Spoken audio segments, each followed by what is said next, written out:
In this video, I'm going to go over the best graphics settings for Starfield on PC so you can squeeze out a little bit of FPS while still keeping that visual fidelity to maximize your experience in this game.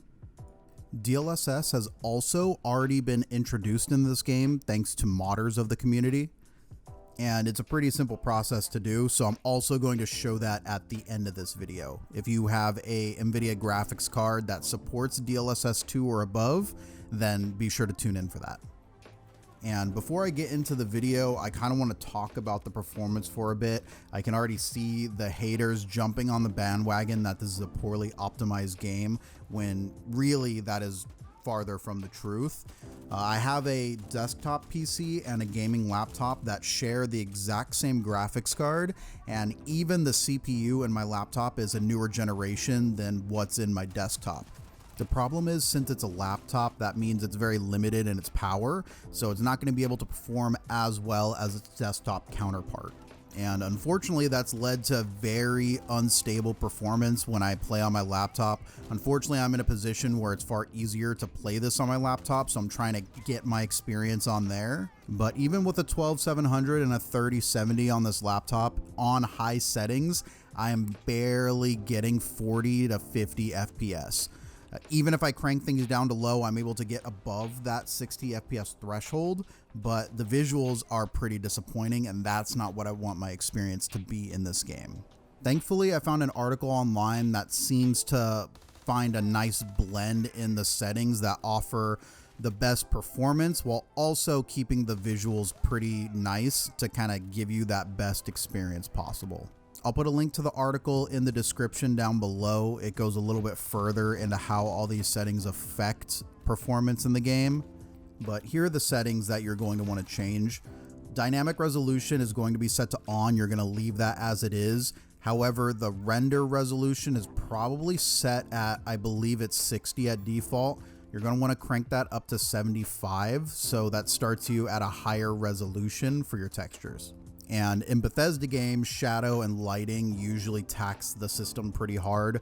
So shadow quality you're going to want to set to medium. Indirect lighting, you can get away with setting that to high. That doesn't tax the system too much. Reflections are good at medium. Particle quality you want to set to low. That usually also has a big impact on Bethesda games. And even when it's set to low, it still looks pretty impressive. As I stated earlier, lighting is a big issue, so you can go ahead and set that to medium. And crowd density is more based off of what you're using in your system. This game is very CPU heavy, and having a large crowd taxes the CPU very hard.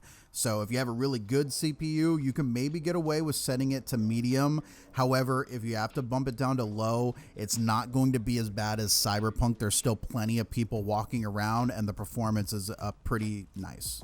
Motion blur, like with all games, you're going to want to set that to off. The only reason that you would want to really put that on is if you're under the 60 FPS threshold and you want a little bit of smoothness to your turning animations. But if you're above 60, you can turn it off and you'll get a pretty nice performance bump from it.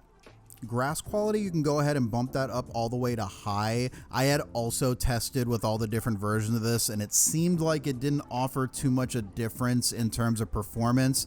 And honestly, if you run with the grass on low, they start spawning in like literally right in front of you as you're running. You just see like plants sprouting from the ground, and kind of breaks the immersion a little bit. So bump it up to high.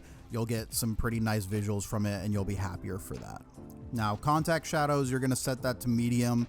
VSync, you're going to want to turn on. And then upscaling, you want to make sure that that is FSR2. That is AMD's upscaler that is primarily used in this game. If you're planning on using DLSS, you can go ahead and skip this feature entirely. It's going to basically gray this option out for you once you have the mod installed. VRS you want to leave on, and then depth of field, a lot of people like to leave that off because it kind of ruins their immersion a little bit, but I like to turn depth of field on, especially with Bethesda games.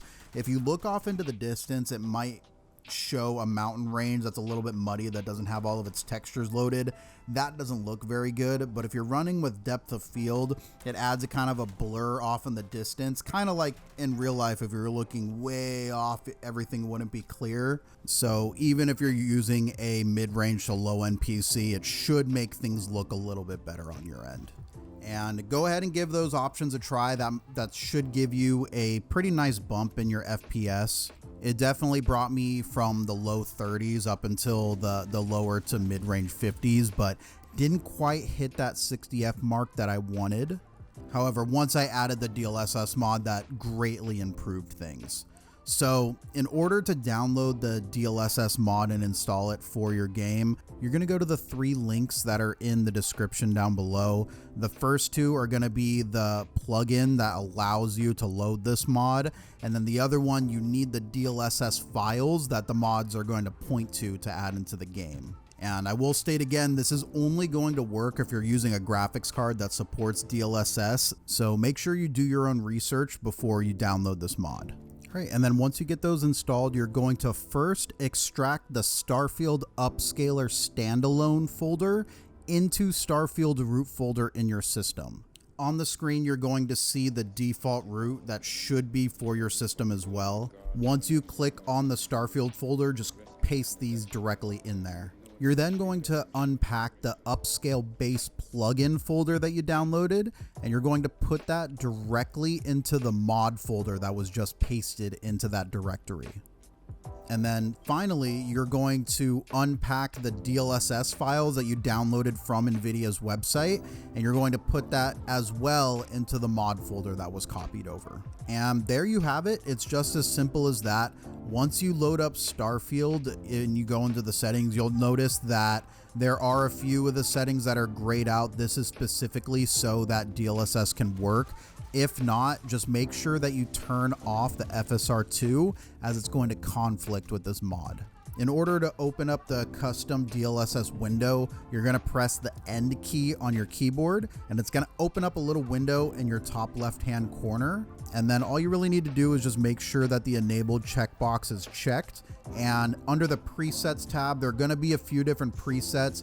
You can go ahead and give them a try. I'm not sure what differences they offer between all of them. I personally found the most performance increase on D or E. I'm not sure if that's placebo effect also. I'm still kind of testing this mod out. But if you try this out, you should see anywhere between a 5 to 10 FPS increase on your game. So there you have it. That'll be the best PC game settings for you, as well as the instructions on how to install the DLSS mod. Now that I have both of these things done, my gameplay on my laptop is so much more enjoyable. And I want to stress the same point that this isn't indicative and may not happen to you. This is only if you're going to be playing on a laptop or a lower end hardware. But anyways, I want to hear what you guys have to say. What has been your experience in Starfield? Have you been running into performance issues? If you did you try any of these out, and are they helping you? I want to continue this discussion in the comments down below. Thank you all for checking out this video, and I'll see you in the next one.